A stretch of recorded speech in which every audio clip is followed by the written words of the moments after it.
I think we'll get started with some introductions. Renee, would you mind introducing yourself again? Sure. Renee Bolio Banks Indigenakaj, Jaganashimang, Zibikwe Indigenakaj Indigo, Gasagasqua Jamaica, Gandunjiba, Magazine and Dudain. That's kind of a general introduction. I said my English name is Renee Bolio Banks. My spirit name is River Woman. I'm from Leech Lake Nation, and I'm from the Eagle Tribe.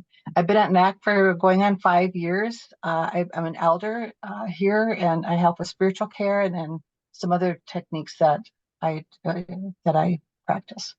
So, miigwech. Thank you for being here.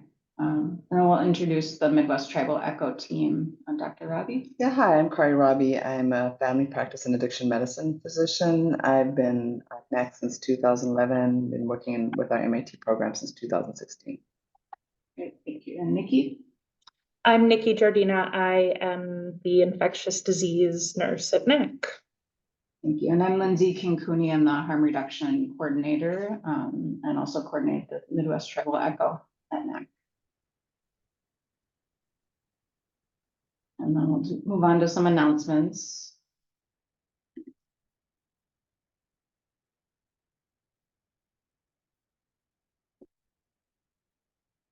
All right, so welcome everyone today to the Midwest Tribal Echo Opioid Use Disorder Education and Treatment Series.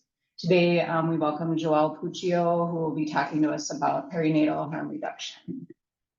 A little bit about NACC. So we were established in 2003. We're an FQHC located right in the heart of the urban indigenous community, right on Franklin Avenue. And then that's a list of all of our services that we provide. These are current open positions that we have at the clinic.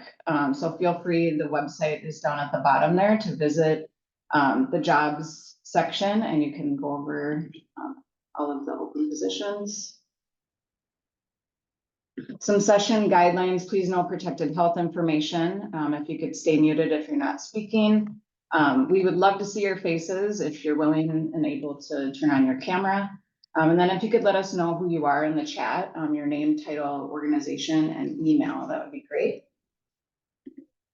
And then some upcoming echoes. So our next echo will be on May 1st, and we have George Freely talking about gender medicine.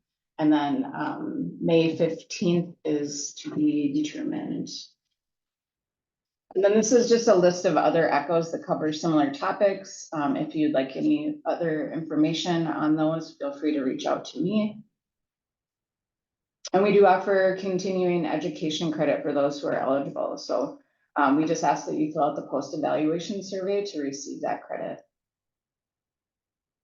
And then case presentations, if you have a case presentation to share, please let me know. My email is at the bottom there. They make for a great discussion. I think that's it for me, and I will hand it over to Joelle. Hi, everyone. Thank you so much for having me. It is my pleasure. Let me just get my slides up. And let's see. All right, can everybody see that? We good? Okay. So I'm just going to dive right in because I'm hoping that we have a really vibrant discussion and lots of questions. If folks have questions as we're going through, feel free to raise your hand. Otherwise, we can do questions at the end. But I know sometimes when I'm watching a presentation, I just have this burning question and I can't focus until I get it addressed. So if that is happening to you, please just let me know and we will get it taken care of. So a brief intro of me. My name is Joelle. My pronouns are they, them, or ella if we're speaking Spanish. I have been a perinatal nurse for 20 years. I did travel nursing for 7 years. So I've worked at 14 hospitals I think it's actually 15 hospitals in 9 states. But anyway, I have been around and I've seen the way that we manage this population in a lot of varying geographic areas and areas of higher or lower socioeconomic status. And it's quite different depending on who you are and where you are. So that's informed a lot of my work. This, I think, is also a little outdated. I think it's 14 years now that I have had experience in direct service syringe access, needle exchange, and also doing kind of some of the back office type nonprofit work, like boards of directors and recruitment and training and things like that. So I think what makes me somewhat unique in this space is that I have that like in hospital acute care experience, as well as that in community direct service experience. And I think it's really important for us to, whichever realm we work in, it's important to at least dip your toe in occasionally to the other realm and understand how things work on the other side. I have been invited to speak at conferences convened by National Harm Reduction Coalition, Drug Policy Alliance, Centers for Disease Control and Prevention, Office of National Drug Control Policy, ACOG, I always forget that. It's not association. American College of Obstetricians and Gynecologists, Association of Neonatal Nurses, National Association of Neonatal Nurses as well. And I'm one of the co-founders of the Academy of Perinatal Harm Reduction, which was formed in 2019. And our mission is very broad, yet also very targeted. We want to improve the lives of pregnant and parenting people who use substances in whatever way they feel is most important, working on their priorities first, rather than coming in with kind of a preconceived idea of like, let me tell you what you need. One of the very most basic tenets of harm reduction is that we ask people what they need. We don't tell them what they need. These slides will be shared after the presentation. So if you miss any of the QR codes or links, don't worry, you will have access to them later. This QR code leads you to our pregnancy and substance use toolkit. This is a free digital resource that covers the science around substance use and pregnancy and human milk for alcohol, benzodiazepines, cannabis, opioids, stimulants, and tobacco and other sources of nicotine.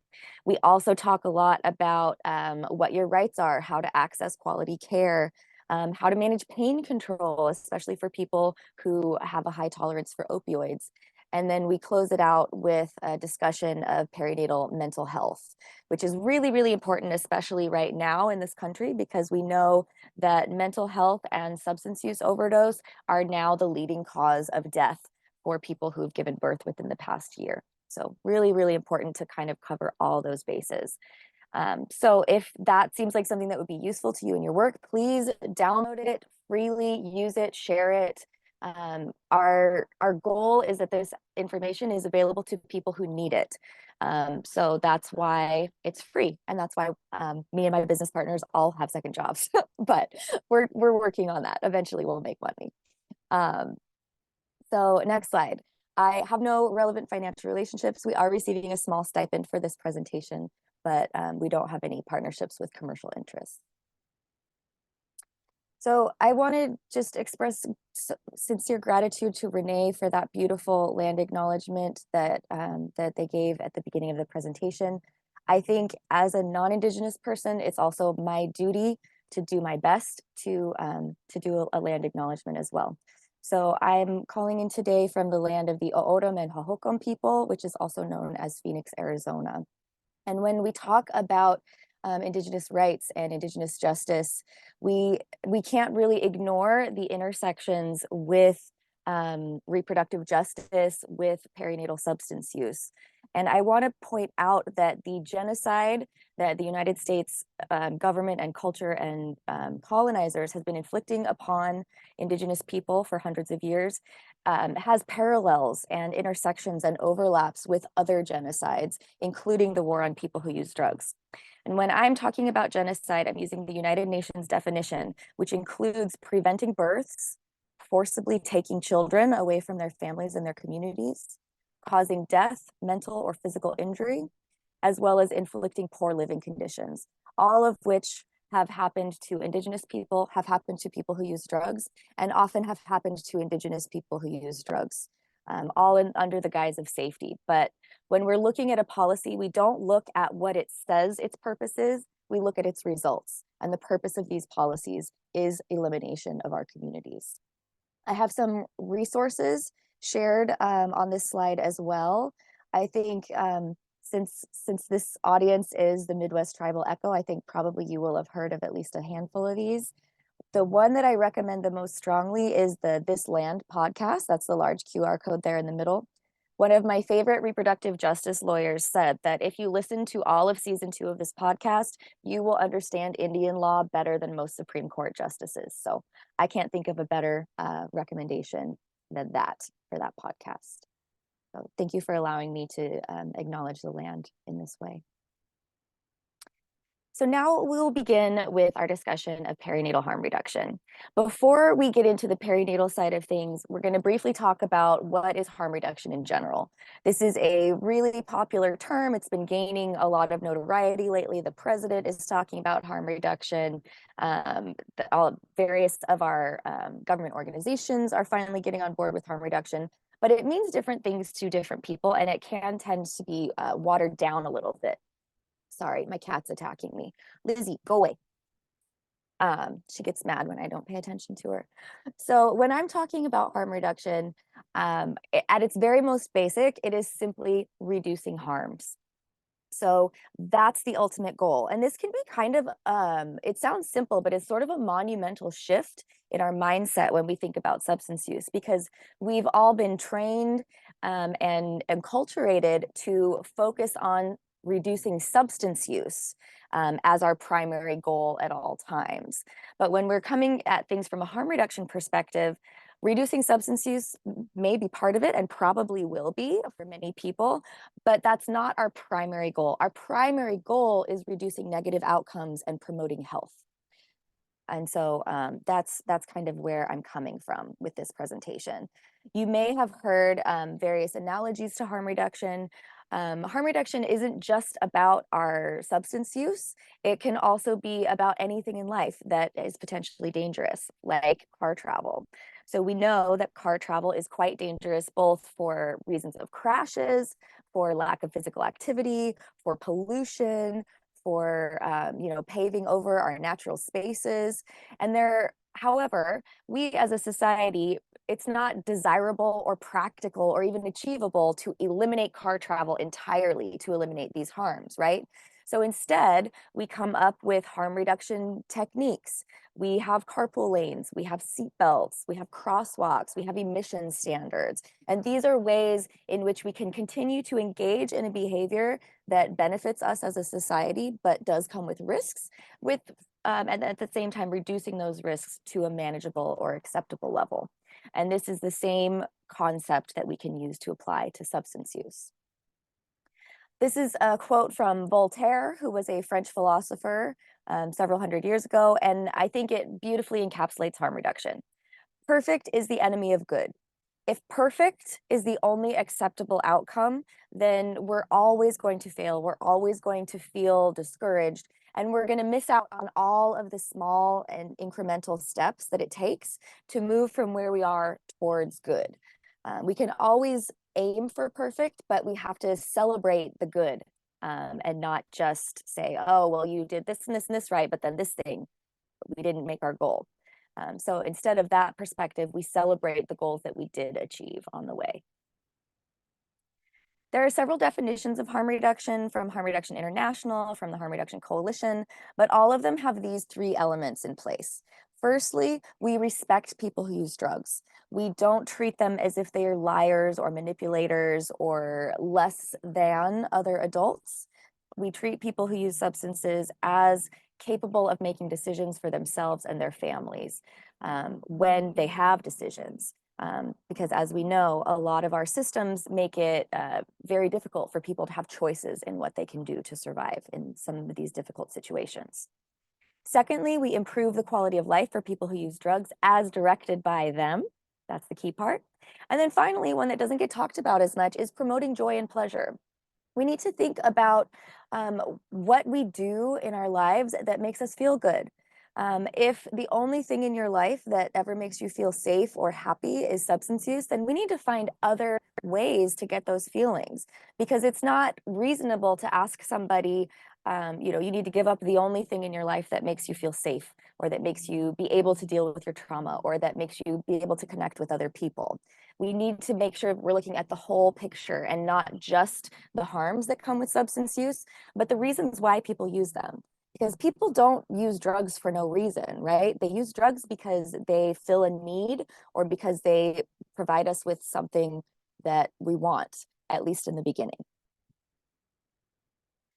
So another beautiful harm reduction catchphrase that I like to share is any positive change. This was popularized by Dan Bigg and the Chicago Recovery Alliance. And any positive change means just that. We celebrate any positive change, no matter how small, whether it's related to substance use or not. So maybe you were unable to reduce your drinking this week, but you were able to go into the DMV and get your driver's license renewed so that you can find a job and housing. That's fantastic. We're going to celebrate that win and then keep working on the other goals that you have. So any positive change should be celebrated, no matter how small. The second one that you may have also heard is meeting people where they're at. And this can be literally meeting people where they're at, like my friend Chris Abert hanging out in parking garages or behind in alleyways or near the train tracks, going literally to the place where people who use drugs are. It can also mean meeting people mentally where they're at. So sometimes when we talk to folks about harm reduction, it's a big change mentally. I was not born with these ideas. It has taken me years, decades even, to of study and of deep thought to come to the position where I'm at now. And so it makes sense that it's going to take other folks a while to come around and to learn the information that will enable them to make different decisions. So when we're talking to our bosses and our coworkers and our family members and our parents, it's important to think about where that person is coming from. None of us are bad people. We're all here because we want to do good and we want to improve the lives of the people we interact with. And so when we're able to focus on what values we have that are shared, we can have much more productive conversations. Harm reduction is not about calling out or alienating folks or, these people are right and these people are wrong. We can work with literally anybody as long as we have one value in common. And most of the time, we have a lot more than one value in common. I'm going to use person-centered language throughout this presentation, and I'm also going to use a gender inclusive language. So when we talk about substance use, we don't want to use phrases like addiction or addict or drug baby, and especially not some of the particularly nastier words like junkie or crackhead. Those words, including addiction and addict, have been identified by people who use drugs as hate speech. And so it's really, really important for us to make an effort to adjust our language. And it's not important to be perfect and to know the latest lingo for everything all the time, but it is important to make an effort and to be conscious. It's a really small change that we can make that communicates volumes to our patients and our clients. All right, so now we'll start talking a little bit more specifically about pregnancy and how we got here and what the framework of perinatal harm reduction is responding to. And then we'll have a little bit of time towards the end for some kind of more practical suggestions. So when we think about perinatal substance use, like I said earlier, we're not just thinking about the substance use itself. A lot of the items on the slide that you see surrounding that pregnant person and their baby can be related to substance use or can be unrelated. So we really need to think about this dyad, which is the pregnant person and the fetus or the baby if it's already been born. We need to think about them as a whole picture. So perhaps you need to work on your substance use, but before you can do that, you need to get into housing. Or before you can do that, you need to access medical care. There's, environmental contamination, attacks on our reproductive autonomy, just the heightened scrutiny, the feeling of being watched by society when you become pregnant, which is especially potent when you are a pregnant person and you are visibly a person who uses drugs. Everybody's watching you. Everybody has an opinion about what you should or shouldn't do. And it can be a really stressful time in a lot of ways, related to and unrelated to substance use. So when we're thinking about harm reduction, we're of course thinking about clean and sterile needles, clean pipes so that people don't have to share pipes and put themselves at risk for tuberculosis or COVID or other respiratory illnesses. We're thinking about wound care. We're thinking about access to treatment and medications, but we're also thinking about adequate nutrition, managing food deserts, making sure that people have access to fresh fruits and vegetables. We're thinking about transportation, accessibility in our spaces. There's a lot of overlap with substance use and physical disabilities. We know that folks with disabilities tend to have higher rates of substance use than folks who are typically abled. And so making sure that our spaces have ramps, they have wider chairs, they are accessible to those of us who might use assistive devices. Another really important and vital piece of harm reduction is doulas. For those who don't know, a doula is a professional person who is maybe licensed or unlicensed, maybe traditional or more embedded in the Western medicine systems. But basically a doula is, I kind of describe it as a professional auntie. So this is somebody who supports you through your pregnancy. They're knowledgeable about childbirth. They're knowledgeable about human milk and breastfeeding. They can help you latch on. And they can also rub your feet or do your dishes or pick up your dry cleaning. It's basically just someone who's there to support you during the pregnancy. More and more states are enabling Medicaid to pay for doula services, and this can be really transformative, especially for folks who are at higher risk of poor outcomes, like people with substance use, like people with disabilities, people who are living in poverty, and various other negative social determinants of health. So doulas, cannot talk them up enough.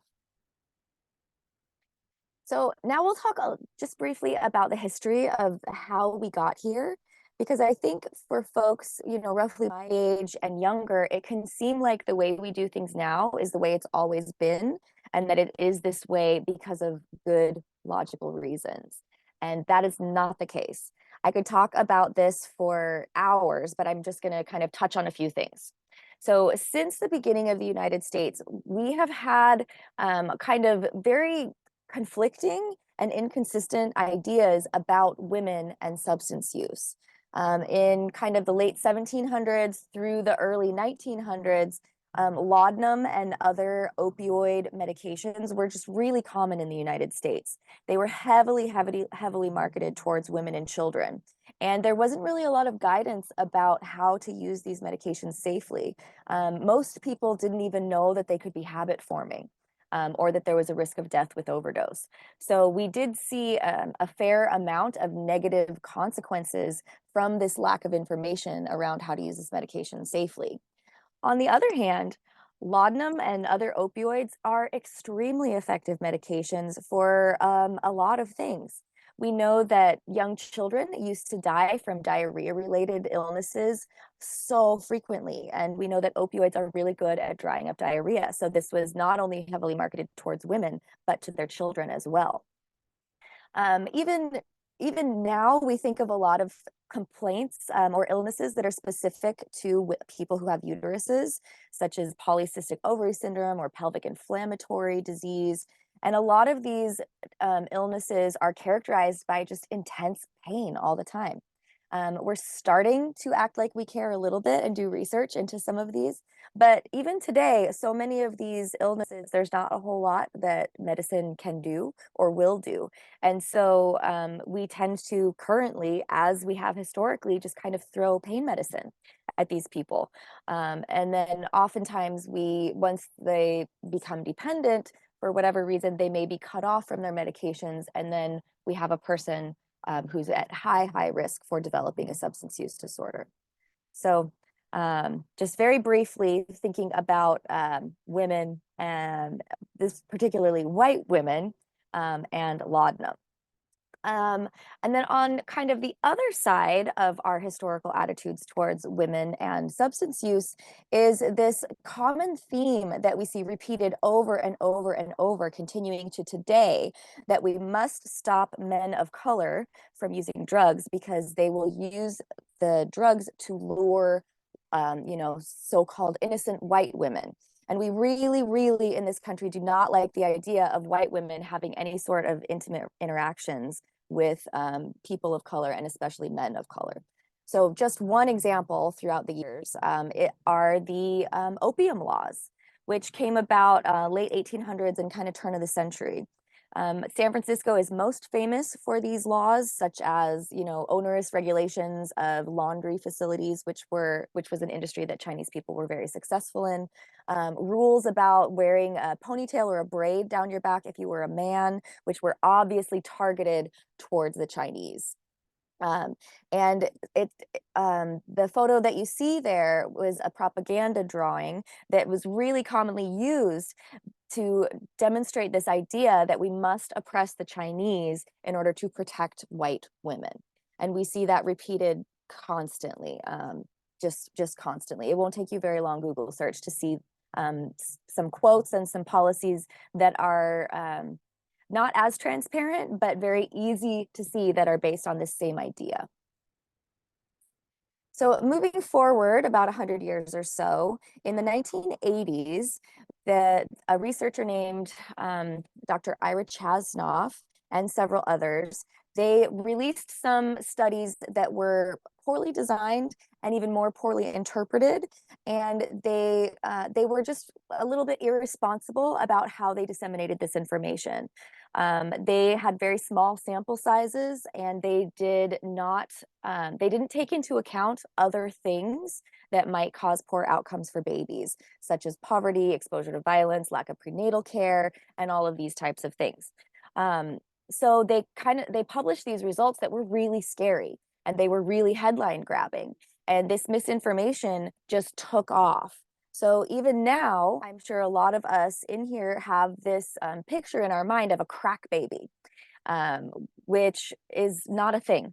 This research was later, they tried to retract it, but when you retract something from an academic journal, it doesn't really make the headlines on Time magazine and the evening news. So the damage was already done, and they were just unable to reel it back in. There is no such thing as a crack baby. There are no long-term physical, mental, or developmental effects that have a strong evidence base to be caused by cocaine or powder or crack exposure in pregnancy. And yet this belief and this disinformation is so persistent to this day. So we don't have time to watch the video during this presentation, but I encourage you to go back and check out the video on this slide. It's only 9 minutes long, and it kind of goes into some of the details about this misinformation campaign. It's also really important to note that this was around the same time as we were associating crack with Black people. We were cracking down on non-existent welfare fraud with ideas like the welfare queen or the crack mom. And all of these are very transparently racist ideas designed to prevent people of color from accessing government benefits. And so again, when we look at a policy, we don't look at what it says it's doing, we look at what it's actually doing. And these policies did not protect babies. They did not protect families. What they did is take a lot of families with young children off of food stamps and off of some of those other benefits. So just in case anybody is thinking, oh, well, it's just honest mistakes, our leaders meant to do well, these were unforeseen consequences, I would like to challenge that and push back on that a little bit. I think our leaders know exactly what they're doing with the war on people who use drugs. There have been multiple government commissioned reports over the years evaluating the effectiveness of the war on people who use drugs, and all of them have come back and told our leaders this is not only not effective, it is actively harming these communities. So this is a quote from John Ehrlichman, who is that gentleman behind the the microphone bank in the top center.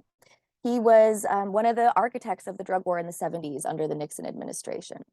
And he gave this quote towards the end of his life after he had already been released from prison. I forget if it was treason or fraud. Anyway, not a good dude. But he gave this quote when he had nothing left to lose. You understand what I'm saying? We knew we couldn't make it illegal to be either against the war or black, but by getting the public to associate the hippies with marijuana and blacks with heroin, and then criminalizing both heavily, we could disrupt those communities. We could arrest their leaders, raid their homes, break up their meetings, and vilify them night after night on the evening news. Did we know we were lying about the drugs? Of course we did. Of course they did.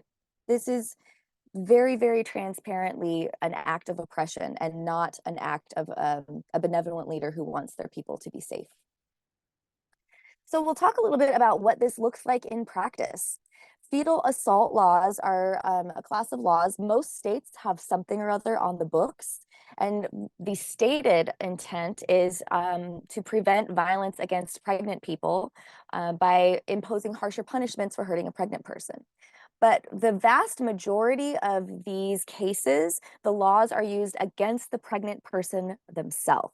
So we see people being arrested after getting in a car accident. There was a recent one where somebody was arrested for being shot in the stomach. We see people having mental health crises, which we know are really common during pregnancy, being arrested after a suicide attempt instead of being given care. We also see these for substance use, despite a complete lack of scientific information to back them up. So there's so many cases, but one that I'm thinking of was from Indiana, and this woman was sentenced to 37 years in prison for experiencing a miscarriage.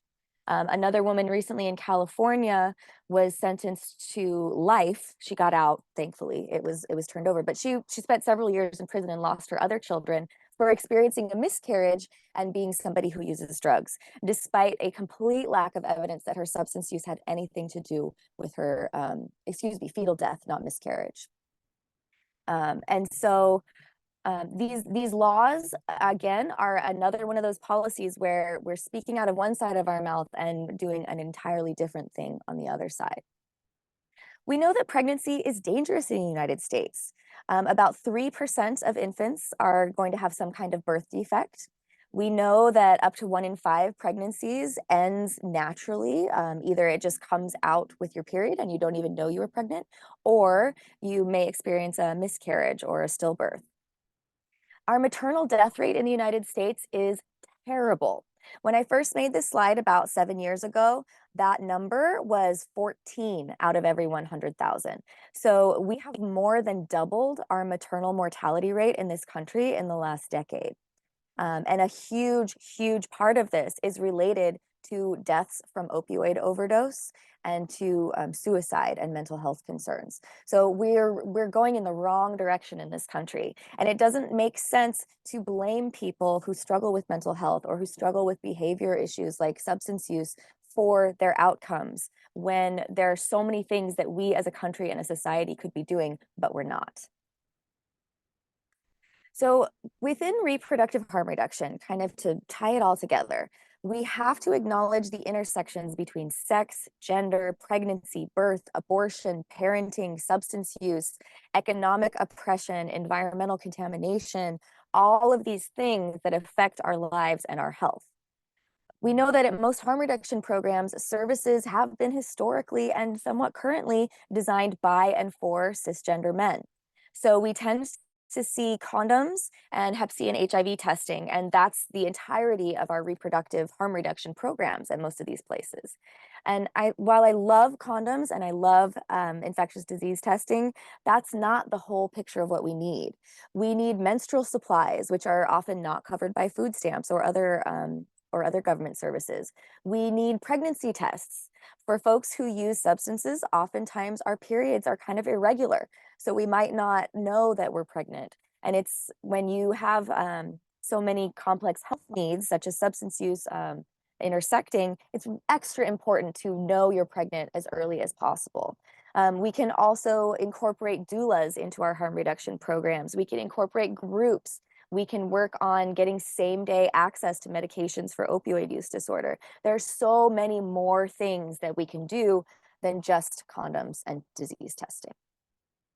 Trauma-informed care is a framework that I hope most folks on this call are really familiar with already. I'm just going to hit a couple main points for this.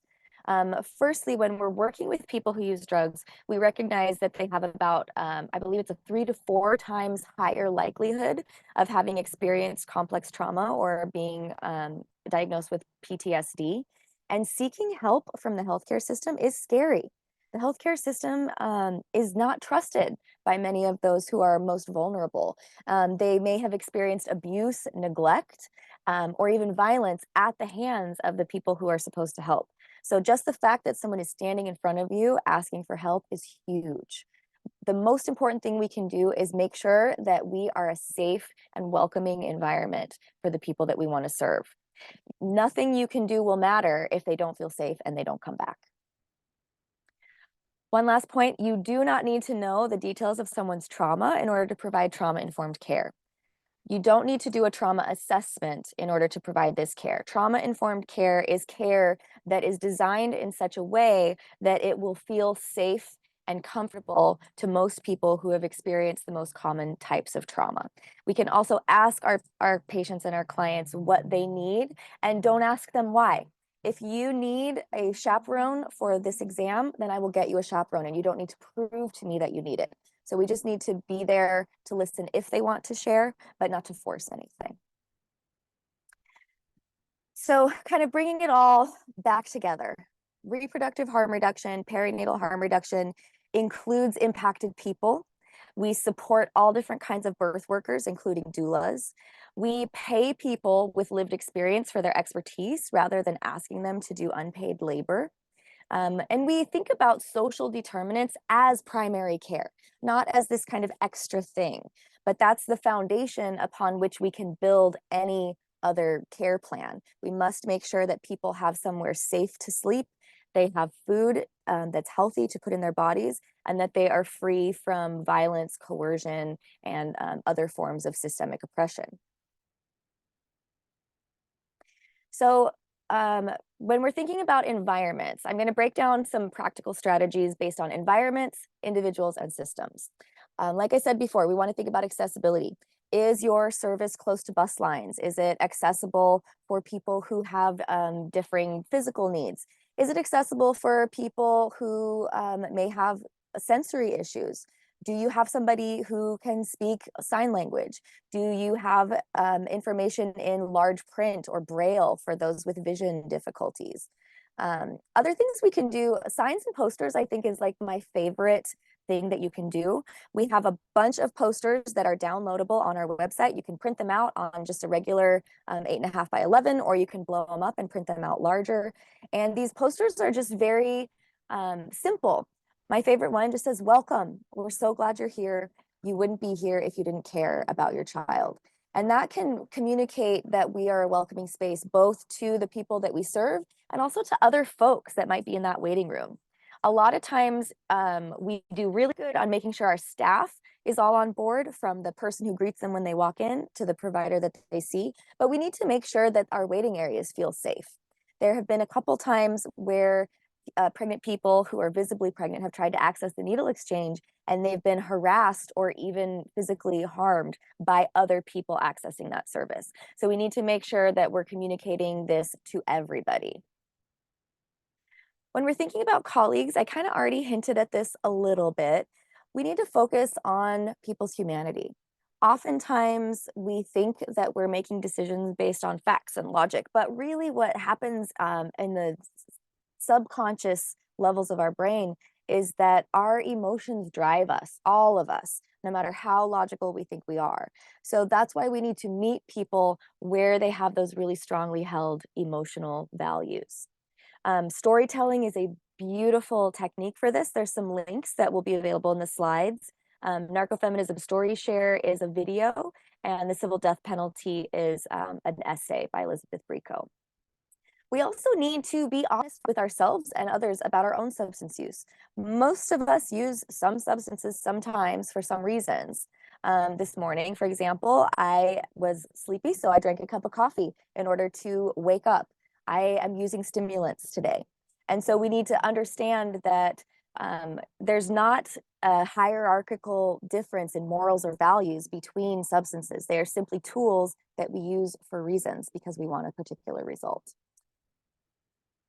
And then finally, when we're thinking about systems, I think it's so important to look at patient and client satisfaction data for people who use drugs. We care so much about these numbers in most situations, but except we don't seem to prioritize it very much for our populations who use substances. So we need to think of new and creative ways to make it safe for people to give us feedback about what's not working for them about our service, because otherwise we're just going to have, poor retention numbers and we're not going to know why. So we need to develop those close and trusting relationships with folks so that we can really improve our services. We need to include affected populations in planning, creation, implementation, and evaluation of policies. And that work needs to be paid at good, comparable market rates. We need to think about ethical data collection and use and community-based participatory research that focuses on the goals of the community and provides that data back out to the community for use. And I think I've gone over on time a little bit, but that's the end. Any questions?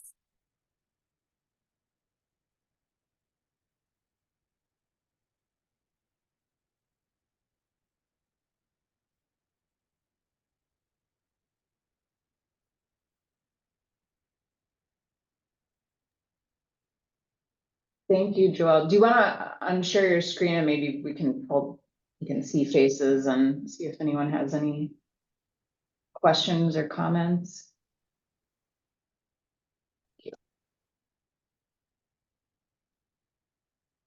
I know it's a lot and it's heavy, and I hope that I poked some raw areas for some people, and I understand that we often don't want to talk about that stuff right away. So if it percolates and it starts to resonate later on in the week or even the month, please feel free to reach out to me. I'm always happy to talk more with folks.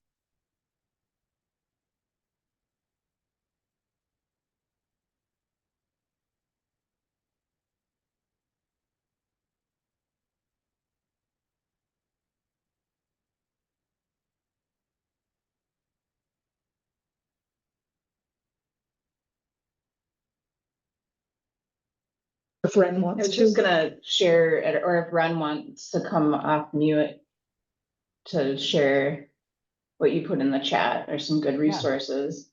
Totally. I just put a couple of things in the chat. One is a podcast episode from the Narcotica podcast with Dr. Carl Hart on it, and it's kind of about the evolution of that crack babies myth, kind of where it came from, what it's doing now. And the other one there is a research article about policy in regards to perinatal harm reduction and how we should be working to improve. Yes, those are both excellent resources. And I also have an episode on Narcotica. So if you're checking out Dr. Hart's, you can check out mine as well. I think he did his very early on. It was one of the first ones. And then ours was a couple years later. So, but it's in there.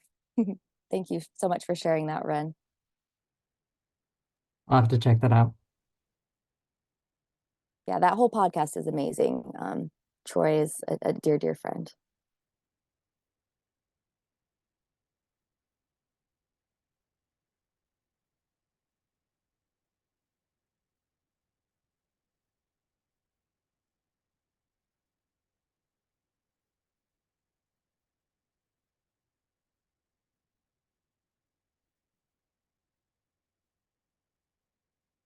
Well, thanks. I'm seeing some really nice comments in the chat. Thanks, everybody. Yeah, thank you. And I'll make sure we'll get everyone the slides with all the resources and everything. And yeah, if anyone has any questions that come up, I'll make sure to because you have your contact information on your slides, Joel, right? Yeah. Yes, and there's some links that I'll share as well with the slides. But the links in the slides themselves should all work. And but in somebody case any don't. somebody just posted that maybe the QR link to the podcast isn't working. So would Oh you no. would you Yes. mind, do you want to just type that into the chat? Yes, let me find it real quick. Where is Joelle, where are you located? I am settling in Phoenix, Arizona after travel nursing for 7 years. So I'm originally from Seattle, and Do you- I'm gonna try out this opposite of Seattle climate for a while. Yeah, I was just there last weekend. My daughter's playing basketball over there. Or do you Oh, do presentations at clinics, health centers? yeah, I do all kinds of, I will do a presentation for anybody that needs it. We've worked with a lot of healthcare type folks, a lot of federally qualified health centers like yourselves. We have worked with like a loosely based collection of harm reduction doulas from Oregon. We've written policy for various organizations like abortion providers, like homeless services folks. We've worked with a bunch of public defender type organizations because the legal aspect of this is very, very large in the lives of the people we serve. So really our goal is to reach anybody that touches these families in any way, whether that's social services or medicine or legal or family members or the people who are using drugs themselves. So yes, I'd be thrilled to do more trainings. Okay, sorry. I'm bad at doing two things at once. So let me find this podcast. And thank you for letting me know that that was broken. I think I've been using these slides for a while, and sometimes they change the links, to the podcast. So, okay, that one should work. And season 1 is excellent as well, but it kind of goes over, it's a murder trial that they're going over on that one. And season 2 is when they really get into ICWA and the recent Supreme Court decision and kind of looking at the nuances of family law as relates to Indigenous populations.